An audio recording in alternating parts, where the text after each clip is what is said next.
भारतीय I don't ever slow up, no I don't take shit. I got no love for the fakeness. If you wanna play tough and wanna hate this, I'll always show up.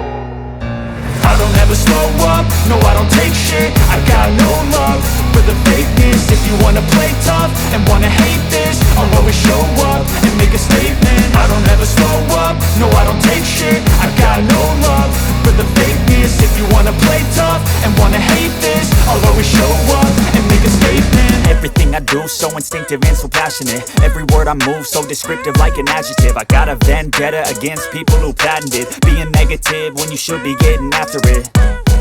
I got facts over tracks, this and that. Spitting slow, spitting fast. I could roast, I could gas. Think I'm okay at last, but I don't know if that can erase all the past. And the pettiness, a reflection of the emptiness. Hilarious, you think you're worth my time, you're delirious. Mysterious, because you hide behind a fake exterior. Inferior, you know I'll always be a bit superior. Get off of me, this ain't no humble brag. I want you to hear words, you can say them back. I want you to feel free from the chains at last, and to believe in what you got, it was built to last, yeah.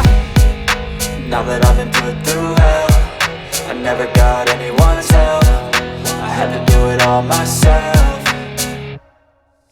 I don't ever slow up, no I don't take shit. I got no love for the fakeness. If you wanna play tough and wanna hate this, I'll always show up and make a statement. I don't ever slow up, no I don't take shit. I got no love for the fakeness. If you wanna play tough and wanna hate this, I'll always show up and make a statement. Gonna learn the consequence of being incompetent. Mental health is confidence, dreams and some honestness. I'm not here to save the day, that's for you to take away. I could play a million mind games, but instead I say something not illogical, something that is topical. Rub it on and watch it go, make yourself unstoppable. Dreams are irresponsible, but they're always possible. If you just believe, you could be so remarkable. Thoughts in my head, a collage and they spread. I'll be great one day, going off of my meds. No, I'm not giving up, no, I'm not giving in. I will make it to the top, taking off in the wind. I gotta make it, I'm saving every day to taste it. I'm patient, but my mind, it can hardly take it. I'm chasing a dream that I've had for several ages. A vacant, modern kingdom for the taking.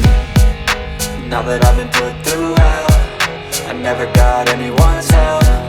I had to do it all myself.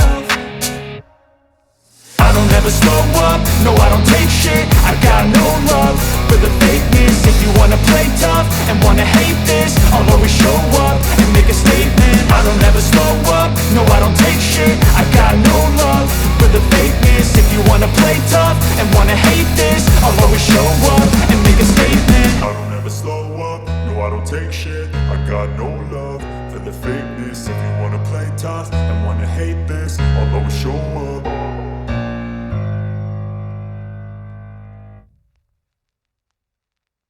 18 November 1901 रोजी कोल्हापुरात जन्मलेले शांताराम यांनी studio साध्या कामातून सुरुवात केली, पण camera, lighting, दिग्दर्शन या सगळ्या गोष्टी त्यांनी स्वतः शिकल्या आणि हळूहळू सिनेमाच्या नव्या वाटा तयार केल्या. मुखपटाच्या काळापासून ते रंगीत चित्रपटांच्या युगापर्यंत त्यांच्या कामाचा प्रभाव स्पष्ट जाणवतो. तांत्रिक प्रयोग, कॅमेऱ्यातील नवे इनोव्हेशन, खास लाइटिंग यात ते काळाच्या पुढे होते. त्यांचे चित्रपट नेहमीच मनोरंजनासोबत सामाजिक संदेश आणि प्रगतिशील विचार घेऊन आले. अमृत मंथनमधील तांत्रिक क्रांती, नागरिकमधील समाजभान, झनक झनक पायल बाजेमधील रंग आणि नृत्याची जादू, तर दो आखे 12 हातने तर भारताला कान फिल्म्स फेस्टिवलपर्यंत सन्मान मिळवून दिला. या सर्व योगदानासाठी त्यांना दादासाहेब फाळके पुरस्काराने सन्मानित करण्यात आलं.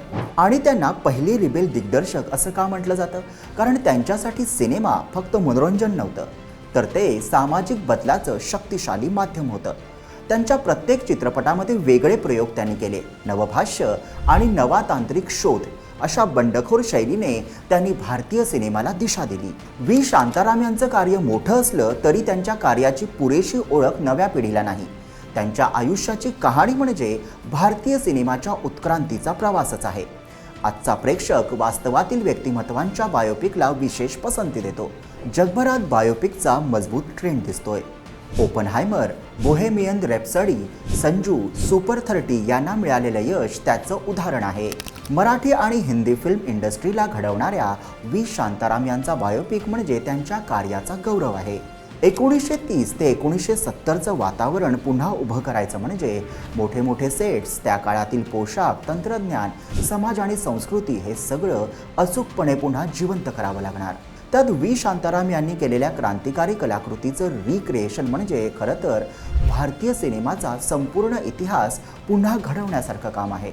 सिद्धांतचा अभिनय, अभिजित यांचं दिग्दर्शन आणि व्ही शांतारामांच्या नातवांची प्रत्यक्ष सहभागिता या तिन्ही गोष्टी या चित्रपटाला एक अस्सलपणा, एक विश्वसनीयता देणार आहेत.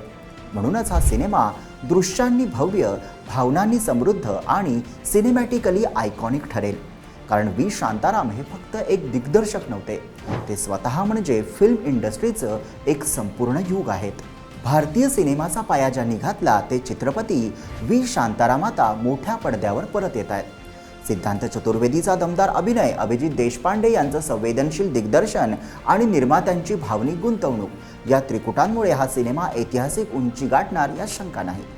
पहिलं पोस्टर समोर आलं. आता पाहता पाहता प्रेक्षकांमध्ये उत्सुकतेची लाट उसळली आहे. आता येत्या नवीन वर्षात हा भव्य दिव्य सिनेमा रिलीज होणार आहे आणि यातूनच भारतीय सिनेमाचा सुवर्णकाळ पुन्हा एकदा मोठ्या पडद्यावर अनुभवायला मिळणार आहे. तर हा विषय तुम्हाला कसा वाटला ते कमेंटमध्ये नक्की लिहा आणि व्हिडिओ आवडला असेल तर लाईक करा, शेअर करा आणि आमच्या YouTube चॅनलला सबस्क्राईब करा.